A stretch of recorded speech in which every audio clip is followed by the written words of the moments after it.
जरूरत नहीं है कि कोई बड़ा तूफान आए तब जिंदगी बदलती है। कभी कभी बदलाव एक खामोश पल में होता है, एक ऐसा पल जब आप आईने में खुद को देखते हैं, बिना किसी फिल्टर के, बिना किसी नकाब के। जब शोर शराबा बंद हो जाता है, तारीफें थम जाती है और आप खुद से आमने सामने खड़े होते हैं। शायद आप अभी उसी दौर से गुजर रहे हैं, वो दिन जो सुने सुने लगते हैं, वो रातें जो जैसे बस बीत रही है। आपने प्रार्थना की, कोशिश की, लेकिन फिर भी अंदर से एक सवाल बार बार उठता है, भगवान कहाँ है? वो जिंदगी कहाँ है जो मेरे लिए थी? और यहीं से असली बदलाव की शुरुआत होती है, क्योंकि असल में आपको हालात बदलने की नहीं, आत्मा को फिर से जिंदा करने की जरूरत है। हम सबको सिखाया गया है कि नतीजे के पीछे भागो, सब कुछ ठीक करो, असरदार बनो, लोगों को इम्प्रेस करो, भले ही अंदर से टूटे हुए हो। लेकिन सच्चाई ये है कि वो ताकत जो ईश्वर की उपस्थिति में नहीं जमी है, वो ज्यादा देर टिकती नहीं। भगवान ने आपसे कभी ये नहीं कहा कि इम्प्रेस करो, उन्होंने बस इतना कहा, मुझे आने दो। क्योंकि असली बदलाव मेहनत से नहीं, बल्कि तब आता है जब ईश्वर की मौजूदगी आपके अंदर की खाली जगहों को भर देती है।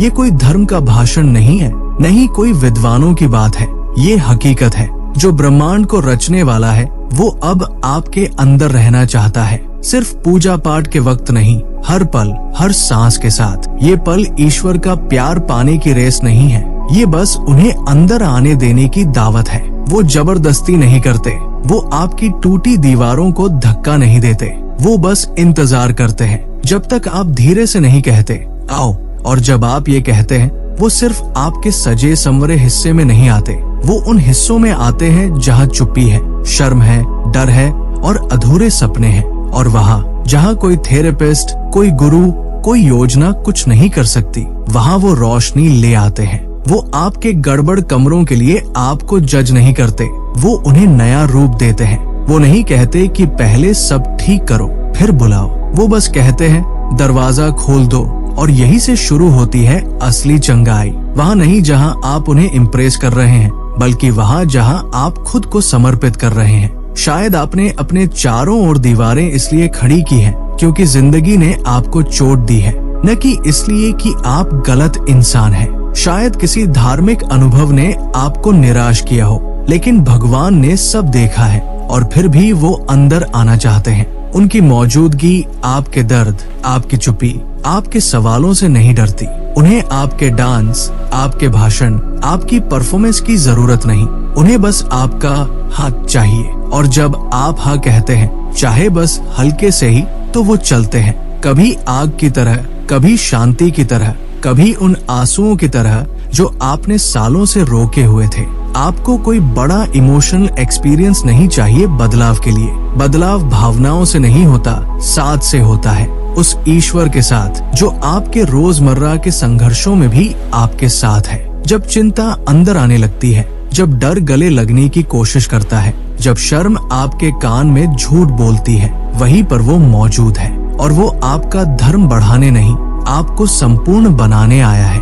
आपकी सोच बदलने, दिल को नरम करने, ये याद दिलाने कि आप अकेले नहीं हैं। असली चमत्कार तब नहीं होता जब कुछ बाहर बदले, असली चमत्कार तब होता है जब अंदर कुछ जाग उठे। और यही है असली चमत्कार, एक वक्ती मुलाकात नहीं, बल्कि एक स्थायी साथ। वो उन्हीं जगहों को भरना चाहता है जहाँ पहले डर ने जगह बना ली थी। वो उन कोनों में रोशनी लाना चाहता है जिन्हें आपने छुपा रखा था। वो उस झूठी कहानी को मिटाना चाहता है जिसने कहा था तुम काफी नहीं हो, क्योंकि आप काफी हैं, अपने दम पर नहीं, बल्कि इसलिए कि वो आपके अंदर है। उनका आत्मा सिर्फ किसी विशेष लोगों के लिए नहीं, आपके लिए है। अभी इसी वक्त वो हैं जो चुप्पी को शांति बनाते हैं, डर को आग, घावों को ज्ञान। तो आज एक पल लो और सांस भरो। तुम्हें सब जवाब जानने की जरूरत नहीं, तुम्हें सब बोझ उठाने की जरूरत नहीं, तुम्हें बस दरवाजा खोलने की जरूरत है। उस प्रेशर को छोड़ दो, उस दिखावे को छोड़ दो, बस कहो आओ, उन्हें अंदर आने दो। सिर्फ रविवार को नहीं, बल्कि सोमवार को भी। अपने डिप्रेशन में, अपने टूटे सपनों में, उन सवालों में जो आपने कभी जुबान पर नहीं लाए। और जब आप खुद को उनके हवाले कर देते हैं, वहीं पर आपको मिलता है वो जिसे आप हमेशा ढूंढते रहे। शांति नहीं बल्कि उसकी मौजूदगी, दिशा नहीं बल्कि गहराई। ये कोई भावनात्मक शो नहीं है, ये एक पवित्र सच्चाई है। आत्मा कोई मेहमान नहीं है, वो आपके भीतर का स्थायी निवासी है अगर आप हाँ कहते हैं। और जब वो भीतर आ जाता है आप बदलते हो, धीरे धीरे, गहराई से, सच्चाई से। आप अलग महसूस करते हो, अलग सोचते हो, अलग प्रतिक्रिया देते हो। ये इसलिए नहीं कि आप ज्यादा मेहनत कर रहे हो, बल्कि इसलिए कि अब आप किसी और के सहारे जी रहे हो, किसी मजबूत के सहारे। एक दिन आप पीछे मुड़कर देखोगे और समझोगे कि चिंता ने आपको परिभाषित नहीं किया, कि शर्म का शिकंजा ढीला हो गया, कि अकेलापन असल में ईश्वर से करीब आने का रास्ता बना। और हाँ, तोहफे भी मिलने लगेंगे।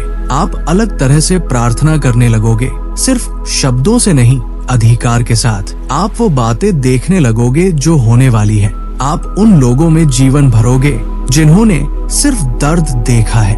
आप शांति लेकर जाओगे उन जगहों में जहाँ सिर्फ उथल पुथल है। लेकिन याद रखना, सबसे बड़ा तोहफा वो नहीं है जो ईश्वर आपके जरिए करते हैं, बल्कि वो है जो वो आपके लिए है। जब दुख जाने का नाम नहीं लेता तब वो आपका सहारा है। जब बोलने की ताकत नहीं होती तब वो आपके वकील है। जब आप खोए हुए होते हैं तब वो आपके शिक्षक है। जब जीवन थम जाता है तब वो आपकी हवा है, और वो हमेशा आपको आगे ले जा रहे हैं। सच्चाई से दूर नहीं बल्कि सच्चाई के और करीब। अकेलेपन की तरफ नहीं बल्कि अपनेपन की तरफ। उनकी आवाज कभी एक झटका होती है, कभी एक फुसफुसाहट, कभी एक ऐसा स्पष्ट पल जिसे आप समझा नहीं सकते। उस पर भरोसा करो, उस शांति पर भरोसा करो जो तब आती है जब आप हाँ कहते हैं, भले ही वो आपके आराम की कीमत पर हो।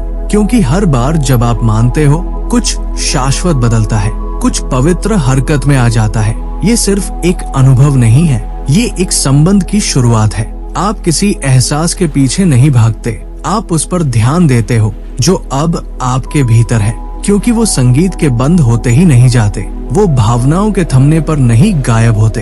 वो रहते हैं और लगातार भरते हैं, चंगा करते हैं, फिर से बनाते हैं। जितना आप झुकते हो उतना वो भरते हैं, और जितना वो भरते हैं उतना आप बदलते हो। किसी और में नहीं बल्कि खुद में, पूरा, असली। आप अब डर के साथ नहीं, आग के साथ चलते हो। अभिमान के साथ नहीं बल्कि उनकी मौजूदगी के साथ। वो झूठ जो कभी आपकी पहचान बन चुके थे अब पकड़ छोड़ने लगते हैं। वो घाव जो आपको रोकते थे अब आपके जीवन में बदलाव के निशान बनते हैं। आपका अतीत अब आपकी तैयारी का सबूत बनता है। जो कुछ भी शत्रु ने आपके खिलाफ इस्तेमाल किया अब वही आपके मकसद का ईंधन बनता है। आप उस पुराने जीवन की ओर नहीं लौट रहे, आप उस ओर बढ़ रहे हैं जो अभी है। ये चंगा होने का अंत नहीं, ये आपके उद्देश्य की शुरुआत है। आप आग से होकर निकले हो लेकिन जले नहीं। आप दबाव में आए हो लेकिन टूटे नहीं। क्यों? क्योंकि ईश्वर ने कभी आपका साथ नहीं छोड़ा। और अब जो टूटा था वो और मजबूत बन रहा है, जो दर्द था अब ताकत बन रहा है। आप अब जख्मी होकर नहीं, अभिषिक्त होकर चल रहे हो। तो चलिए, डट कर चलिए, घमंड से नहीं बल्कि इस भरोसे से कि कौन आपके साथ चल रहा है। वो ईश्वर जिसने आपको चुना, जो अब भी आप पर भरोसा करते हैं, जो अब आपके भीतर बसते हैं। यही है आपकी जागृति, यही है आपका समर्पण। आप पीछे नहीं हैं, आप जगह बना रहे हैं। बदलाव शुरू हो चुका है, बस चलते रहिए, समर्पण करते रहिए। हर दिन इस संबंध में आते रहिए, दिखावा करने नहीं, जुड़े रहने के लिए। क्योंकि ईश्वर अभी खत्म नहीं हुए हैं, उनके पास हमेशा और होता है। और इस बार आप तैयार हो तो अब इस पूरे सफर के बाद मैं आपसे बस एक बात कहना चाहता हूँ। अब वक्त आ गया है, अब और दिखावे का नहीं, अब और इंतजार का नहीं। ये कोई साधारण भाषण नहीं था, ये एक निमंत्रण था, एक पुकार थी आपके दिल तक पहुँचने की। क्योंकि जो आवाज आपके अंदर गूंज रही थी वो मेरी नहीं थी, वो उसी परमात्मा की थी जो आपको आज भी बुला रहा है, प्यार से, धैर्य से, पूरे अपनापन से। अब आपको जोर लगाने की जरूरत नहीं है, अब आपको दुनिया को कुछ साबित करने की जरूरत नहीं है। अब सिर्फ एक चीज चाहिए, हाँ कहना। अपने अंदर के दरवाजे खोल देना, चाहे वो टूटे हो, चाहे वो जंग लगे हो, चाहे वो दर्द से बंद हो चुके हों, बस खोल दीजिए और यकीन मानिए जो भीतर प्रवेश करेगा वो आपकी जिंदगी को बदल देगा। धीरे धीरे, गहराई से और हमेशा के लिए आप एक नई यात्रा पर हैं, जहां मजबूरी नहीं उद्देश्य चलेगा, जहां डर नहीं आत्मविश्वास बोलेगा, जहां अकेलापन नहीं परमात्मा का साथ होगा। इसलिए उठिए, चलिए और उस आवाज पर चलिए जो आपको अब तक थामे रही है। आप पीछे नहीं हैं, आप खोए नहीं हैं, आप टूटे नहीं हैं, आप बन रहे हैं एक नए रूप में, एक नए विश्वास में, एक नई ताकत में। और यही आपकी शुरुआत है। Not from pressure but from presence. धन्यवाद। कीप वॉकिंग, कीप ट्रस्टिंग और याद रखिए वो अब भी आपके साथ है।